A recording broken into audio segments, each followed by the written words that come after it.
नमस्कार, मैं Ashok Verma. TV 20 news पर आज की ताजा खबरें फटाफट जारी हैं। बने रहिए हमारे साथ। इस खबर के प्रायोजक हैं ड्रेसलैंड, राहुल नगर, मड़िया, आजमगढ़, जहां आपको मिल रही है सभी ब्रांडेड कपड़ों पर 50% की भारी छूट। ऑफर सीमित समय तक। जल्द आएं, जल्द पाएं। संपर्क करें इन नंबरों पर। उत्तर प्रदेश के गाजियाबाद से बड़ी खबर आ रही है, जहां हौसला बुलंद बदमाशों ने गाजियाबाद जिले में कार सवार बदमाशों ने एक अधेड़ की गोली मारकर हत्या कर दी। मौके पर पहुंची पुलिस जांच में जुट गई है। घटना को लोनी कोतवाली इलाके के कोतवालपुर गांव के, जहां एक बुजुर्ग की कार सवार 3 बदमाशों ने गोली मारकर हत्या कर दी है। बताया जा रहा है कि बदमाशों ने घर के गेट पर बुलाकर बुजुर्ग को गोली मारी और फरार हो गए। सूचना मिलते ही पुलिस मौके पर पहुंची और जांच में जुट गई। परिजनों ने दामाद त्रिलोक चंद भाटी के विरुद्ध नामजद तहरीर दी है। इसमें इनके जो घर वाले थे उन्होंने उनको सबको भागते हुए देखा जिन लोगों ने गोली चलाई थी। उनमें से जो इन्होंने तहरीर दी है वो नामजद तहरीर दी है। इसमें इनका ही दामाद है त्रिलोक चंद भाटी, जिससे कि इनका कुछ विवाद चल रहा था अपनी बेटी और इसको लेकर। तो उसी कारण से इसने इनके ऊपर फायरिंग की, जानलेवा फायरिंग, जिससे इनकी मृत्यु हो गई।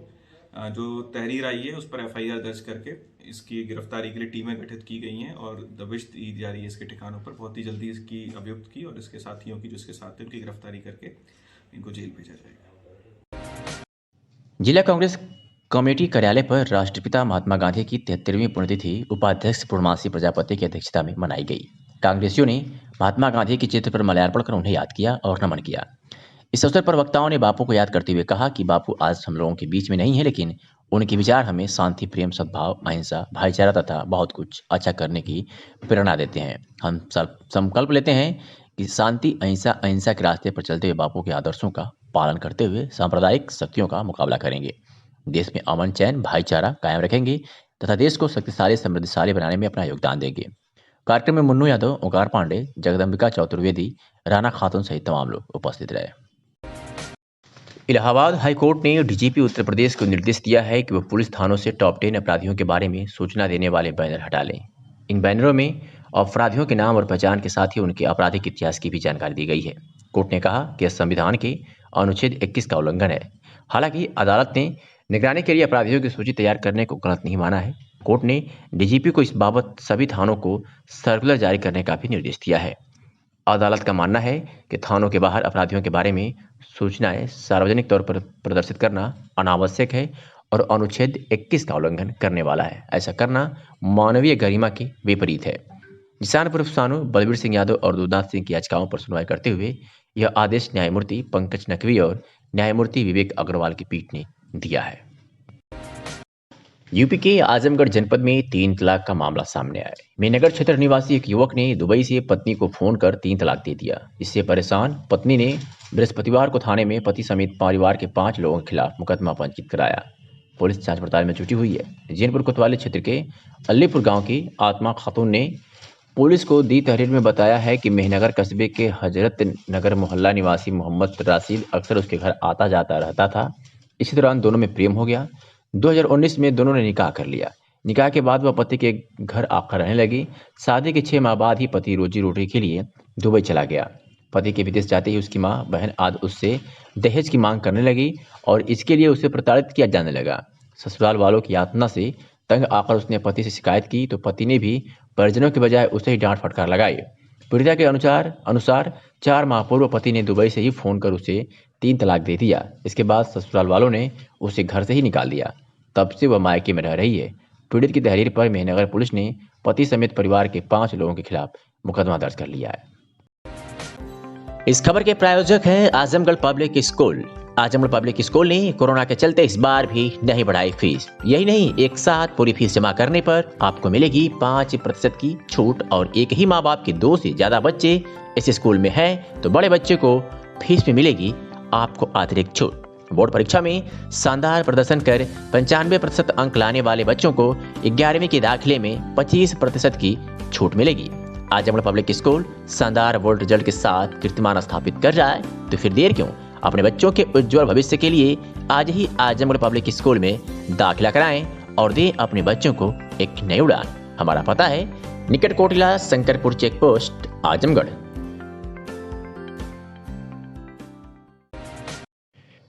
एक तरफ सरकार महिलाओं की सुरक्षा की बात करती है, जबकि दूसरी तरफ आज भी महिलाओं के साथ लगातार उत्पीड़न की घटनाएं सामने आ रही है। यह नजारा उत्तर प्रदेश के सीतापुर के कोतला मऊ में देखने को मिला, जहां कुछ मनबड़ों ने एक अध्यापिका के साथ दुर्व्यवहार किया और अध्यापिका को शरारती तत्वों ने गन्ने के खेत में खींच ले गए। टीचर मोहल्ला टीचिंग के लिए गई हुई थी। अब कोई अधिकारी न कुछ बोल रहा है और ना ही मदद करने के लिए सामने आया है। टीचर के तमाम प्रयास के बाद भी कल दोपहर से समाचार लिखे जाने तक FIR न लिखी गई थी। आइए दिखाते हैं कि शिक्षिका किस तरह थाने में रो रो कर अपना दुखड़ा सुना रही है। उसके बाद भी कोई कार्रवाई अब तक नहीं हुई है और उसके साथ भी शिक्षिकाएं मौजूद हैं। अपराधियों के विरुद्ध चलाए जा रहे अभियान के क्रम में पुलिस अधीक्षक सुधीर कुमार सिंह के निर्देश में अतरौलिया थानाध्यक्ष दिनेश कुमार के द्वारा मुखबिर की सूचना पर अभियुक्त के घर से लहरापट्टी उसके घर पर दबिश दी गई तो एक व्यक्ति घर के बाहर निकलकर भागना चाहा। संदेह होने पर तत्परता दिखाते हुए इसे मौके पर ही पकड़ लिया गया। पकड़े गए व्यक्ति से जब नाम पता पूछा गया तो उसने अपना नाम मार्कंडेय पुत्र राम खिलावन 52 वर्ष ग्राम सिलरापट्टी थाना अतरौलिया बताया। पकड़ा गया व्यक्ति मुकदमा उपरोक्त का नामजद अभियुक्त होने के कारण गिरफ्तारी बताकर हिरासत में लिया गया तथा चालान किया गया है। आजमगढ़ में कुछ भाजपा नेताओं द्वारा लगातार सामाजिक कार्य किया जाता है। एक तरफ लोग इंसान को भी भोजन नहीं करा पाते हैं, तो वहीं कुछ भाजपा नेताओं व कार्यकर्ताओं द्वारा लगातार सालों से इंसानों के साथ ही जलचरों व वनचरों को लगातार आहार उपलब्ध कराया जाता है। आज नगर उपाध्यक्ष धर्मेंद्र सिंह व उनकी टीम द्वारा 39वें शनिवार को भी बंदर व जलचर को आहार उपलब्ध कराया गया। इस कार्यक्रम में नगर उपाध्यक्ष धर्मेंद्र सिंह, सोनू यादव, प्रिंस सिंह, अभि यादव, अभिषेक कुमार, सत्यम यादव आदि कार्यकर्ता उपस्थित रहे।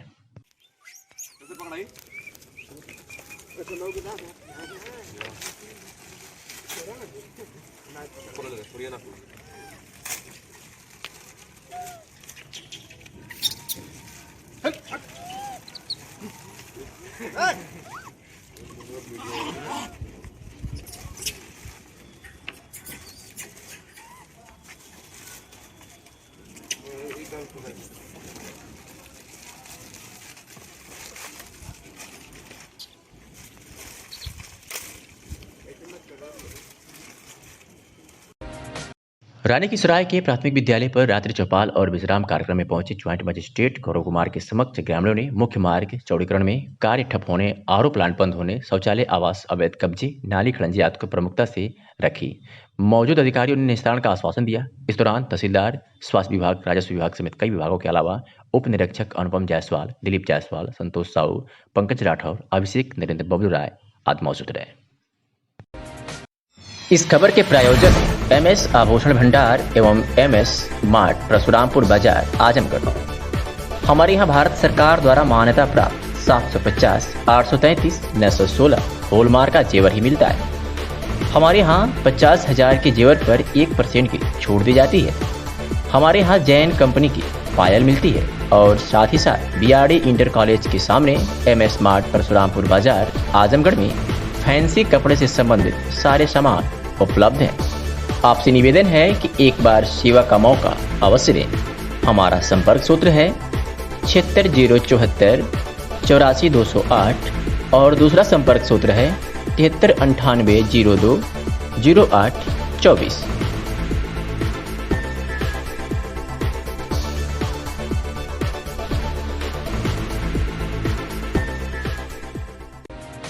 और ये जनपद के अछल्ला थाना क्षेत्र से एक खबर आ रही है, जहां प्रशासन पर आदर्श समाज संस्था के नाम पर सरकारी कॉलेज की जमीन पर अवैध कब्जा करवाने का आरोप है। संस्था के अध्यक्ष ने बताया कि लेखपाल से सांठगांठ कर दबंगों द्वारा सरकारी जमीन पर अवैध कब्जा किया जा रहा है। शिकायतकर्ता का आरोप है कि जिस जगह पर दबंगों द्वारा निर्माण किया जा रहा है उस जगह पर न्यायालय के द्वारा स्टे ऑर्डर जारी है। इसके बावजूद भी राजस्व टीम और पुलिस ने खड़े होकर जमीन पर बनी पक्की बाउंड्री जेसीबी मशीन से तुड़वा दी और पीड़ित ने जब इसका विरोध किया और कब्जा करने का सरकारी आदेश दिखाने को कहा तो मौके पर पहुंचे लेखपाल ने कोई कागजात नहीं दिखाए। वही दबंगों द्वारा सरकारी जमीन पर कब्जा जारी है, जिसकी शिकायत पीड़ित ने प्रार्थना पत्र लिखकर मुख्यमंत्री योगी आदित्यनाथ से की है।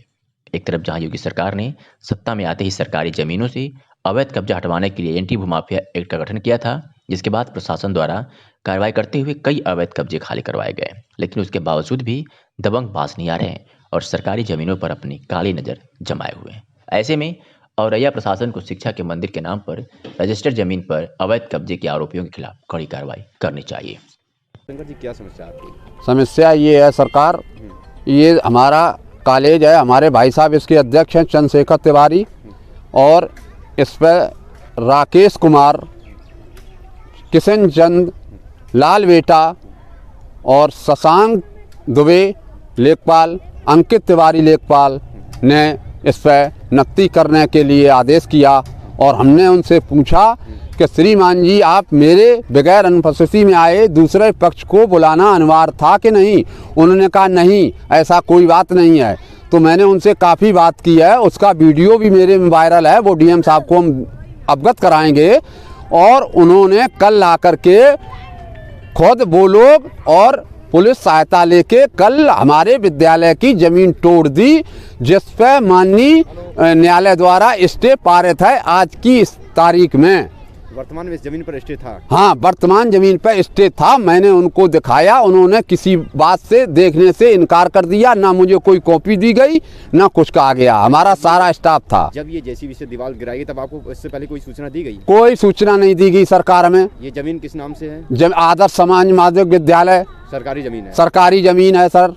विवाद क्या है इस पर? विवाद इस पर ये है, राकेश का कहना है हमारा यहाँ तक है, हमारी लेख हमने एसडीएम साहब से प्रार्थना पत्र दिया, उन्होंने एक पैनल बनाया जिस पर लेखपालों की आख्या रिपोर्ट लगी, वो न्यायालय में दाखिल है। उस पर हमें जो आपने ये 4 नाम लगाए, ये लोग कौन हैं जो करना चाह रहे हैं? ये 4 लोग जो कब्जा करना चाहते हैं, एक तो राकेश कुमार गुप्ता जी हैं, कब्जे जो पार्टी हैं इनके नाम दीवानी है, और दूसरी किशन दत्त शुक्ला जो माननीय इसके विद्यालय के नाम से शोषण करते हैं और प्रबंधक की प्लेट लगाए हुए हैं। यहाँ काफी रुपया लोगों से हड़प लिया। क्या कमेटी में है उनका नाम? वो नहीं, हमारी कमेटी में कुछ नहीं है, वो ना हमारे कोई। इस खबर के प्रायोजक हैं आजमगढ़ पब्लिक स्कूल।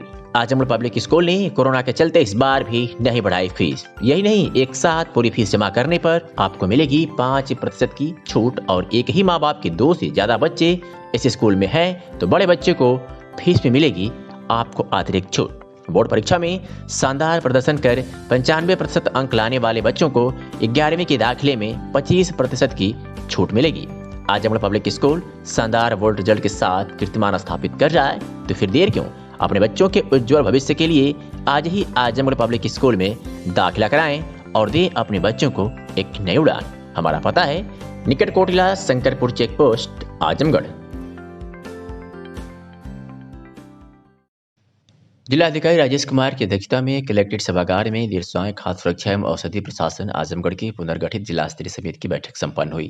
अवहित अधिकारी डॉक्टर दीनानाथ यादव ने बताया कि जनवरी माह में विभाग द्वारा कुल 79 नमूने संग्रहित करने के साथ ही 7 वित्तीय सत्र में कुल 187 वाद न्यायालय में दायर किए गए हैं, जिस पर जिलाधिकारी द्वारा विभागीय कार्रवाई पर संतोष व्यक्त करते हुए प्रवर्तन कार्यवाही में और व्यापकता एवं जागरूकता लाने के साथ साथ ठेले, खोमचे, स्ट्रीट वेंडर के 100% पंजीकरण के निर्देश दिए गए। विभागीय रोको योजना की प्रशंसा करते हुए जिलाधिकारी ने इसका व्यापक प्रचार प्रसार कर इसे बड़े पैमाने पर लागू करने के निर्देश दिए। भारतीय खाद्य सुरक्षा एवं मानक प्राधिकरण तथा उत्तर प्रदेश खाद्य सुरक्षा एवं औषधि प्रशासन के निर्देश में चल रहे ईट राइट चैलेंज कार्यक्रम में जनपद आजमगढ़ खाद्य सुरक्षा औषधि प्रशासन विभाग के प्रतिभाग करने पर जिलाधिकारी ने निर्देश दिया कि इसे सुनियोजित तरीके से कार्यक्रम की विभिन्न गतिविधियों जैसे खाद्य प्रतिष्ठानों का हाइजीन रेटिंग करना, eat right school, eat right campus के व्यवस्थित विकास के लिए सभी संबंधित विभागों से समन्वय स्थापित करें। आजमगढ़ के अतरौलिया स्थित विद्युत उपकेंद्र पर उपखंड अधिकारी विनोद कुमार यादव की अध्यक्षता में मेगा कैंप का आयोजन किया गया। इसमें लगभग 200 से अधिक विद्युत उपभोक्ताओं की समस्याओं का निस्तारण कराया गया। उपखंड अधिकारी ने बताया कि मेगा कैंप 31 जनवरी तक चलेगा। इसमें कॉमर्शियल, निजी स्कूल, आटा चक्की, वेल्डिंग आदि की दुकान चलाने वाले ऐसे विद्युत उपभोक्ताओं के लिए दिसंबर के बिल में सरचार्ज पर 100% की छूट 31 जनवरी 2021 तक दी जा रही है। इसके बाद यह छूट समाप्त हो जाएगी। उन्होंने अधिक से अधिक विद्युत उपभोक्ताओं को इसका लाभ उठाने की अपील की। कैंप का नेतृत्व अवर अभियंता अवधेश कुमार पाल ने किया। आज सुनाते हैं कि लाभ पाने वाले उपभोक्ता एवं उपखंड अधिकारी विनोद कुमार यादव ने क्या कुछ कहा। कैंप में आज लगभग 150 लोगों के समाधान किया गया समस्याओं का, जैसे बिल संशोधन से संबंधित हो, पता गलत हो, मीटर नंबर गलत हो, इस तरह का करीब लगभग 150 लोगों का संशोधन किया गया और लगभग 3.5 लाख रुपया जमा कराया गया। और ओटीएस में 7-8 लोगों का ओटीएस हुआ है, 8 लोगों का यहाँ पर। और पूरे सब डिवीज़न में हमें लग रहा है कि 17-18 OTS हुआ है आज, और कल भी यहाँ कैंप रहेगा। और बाकी लोग भाई जो बाकी हैं, कल लास्ट दिन है, अंतिम दिन है, तो कल सब लोग उसका रजिस्ट्रेशन करा के लाभ का फ़ायदा, छूट के लाभ का फ़ायदा उठाएं। देखिए इनका हुआ है लगभग 1,91,000 रुपये इनको छूट मिला है, और अभी बिल संशोधन होना है, संशोधन करा के बाकी और भी जो भी मदद होगी की जाएगी। और हम लोग जनता के लिए यहाँ पे बराबर बैठ रहे हैं इस ठंड में भी, इसलिए चाहेंगे कि जनता भी आए और इस छूट का लाभ उठाए। जो भी जैसे दुकान वाले हैं, चक्की वाले हैं, निजी संस्थान है, शिक्षण संस्थान है, ये सब लोग अपना जो है छूट का लाभ उठाएं। कल आखिरी दिन है, कल भी यहाँ कैंप। आज जो कैंप लगा था, आप बिल जमा किए हैं, कितना बिल थे, आपको कितना छूट मिला इस बताएं। 4,11,634 रुपया बिल थी जी, और जिसमें 1,91,000 रुपया छूट मिला, और 62,000 रजिस्ट्रेशन करा के हम 1,45,000 हमको और देना है।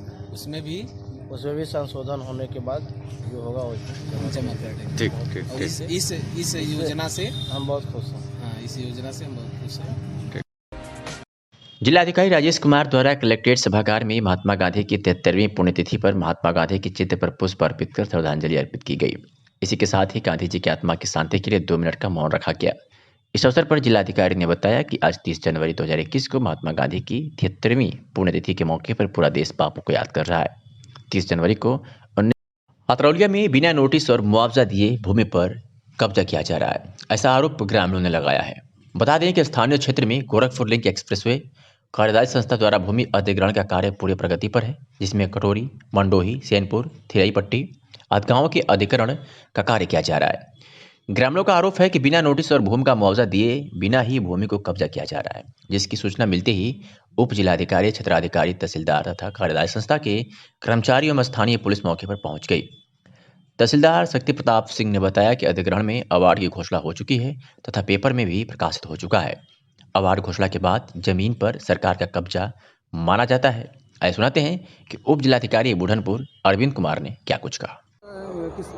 गोरखपुर लिंक एक्सप्रेस की अधिग्रहण की प्रक्रिया कर जाए, इसके बारे में बताइए, और किसान को जो पेमेंट नहीं हुए हैं ये कैसे होंगे, इसके बारे में बताइए। देखिए, अधिग्रहण का अवार्ड जो है घोषित हो चुका है और उसका नोटिफिकेशन जो है पेपर में जारी हो चुका है। लेखपालों के द्वारा प्रचार प्रसार कराया गया है।